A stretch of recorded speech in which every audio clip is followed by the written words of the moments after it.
Je pense à Marine Diaye. Au fond, je ne sais pas vraiment l'anecdote. Mais il sera clair que ça me réjouit énormément qu'elle ait obtenu ce prix. Sinon, elle ne serait pas continuellement dans mon cerveau.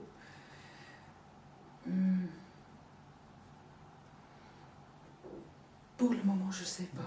Non, je pourrais beaucoup raconter. Peut-être que l'anecdote viendrait toute seule. Mais non. Je peux dire que ce qui m'a frappé, en général, c'est que les auteurs dont on traduit les livres sont toujours tellement prêts à t'aider. Quand j'écris, ils me répondent toujours, tout de suite, et donnent tous leurs numéros de téléphone et m'invitent. J'ai même, au début, j'ai traduit quelques livres de Bernard Clavel. Lui, c'est vraiment l'auteur d'une vie régionale qu'on lit facilement, mais tout à fait honorable, et je l'ai traduit avec beaucoup de plaisir. Il m'a invité tout de suite à venir chez lui, je suis restée là.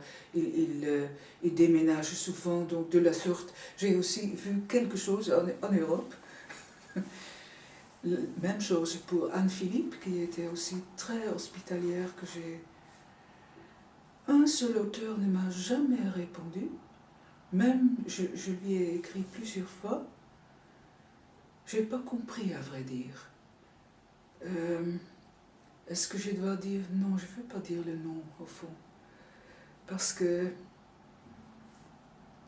je lui ai écrit aussi une carte postale quand j'étais en route pour justement le lieu où se déroulait ce roman que j'étais en train de traduire. Il n'avait pas répondu à mes lettres. Je me suis dit, j'essaie cette carte postale.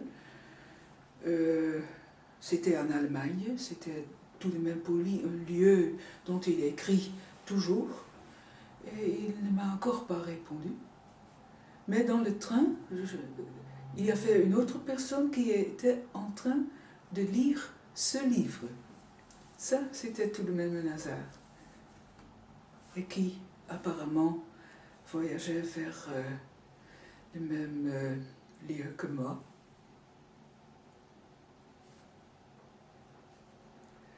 Mais peut-être que cet auteur a raison, parce que si on doit répondre à tous les traducteurs, ça prend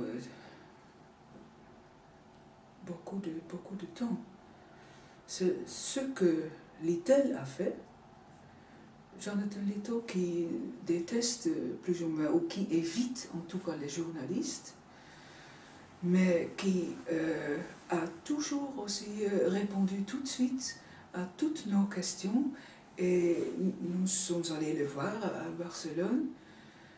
Et nous nous sommes dit, parce que nous avions, l'autre traductrice et moi, nous avions lu les journaux, bien sûr, et nous avions lu qu'au fond, il était un peu farouche.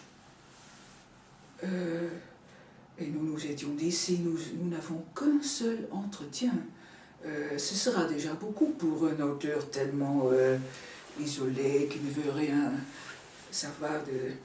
Mais après cet entretien, il y a eu un déjeuner et ensuite un dîner. Il a fait la cuisine pour nous. Et encore 3 entretiens. Et à la fin, pour dire adieu, un déjeuner avec toute la famille. C'était formidable. Et nous lui avons dit, nous avions cru que vous étiez tellement... sauvage. Oui, sauvage, oui.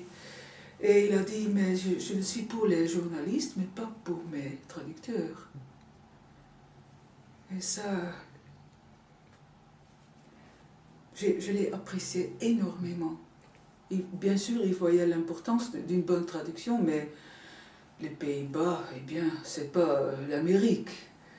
Et parfois, ils me demandent aussi, les auteurs, ce sera combien d'exemplaires? Et je leur dis, j'exagère encore un peu, peut-être 1000 exemplaires. Et je les vois regarder, est-ce que je fais tant de peine pour 1000 exemplaires? Mais lui, et finalement aux Pays-Bas, on en a vendu plus, mais il était très très gentil.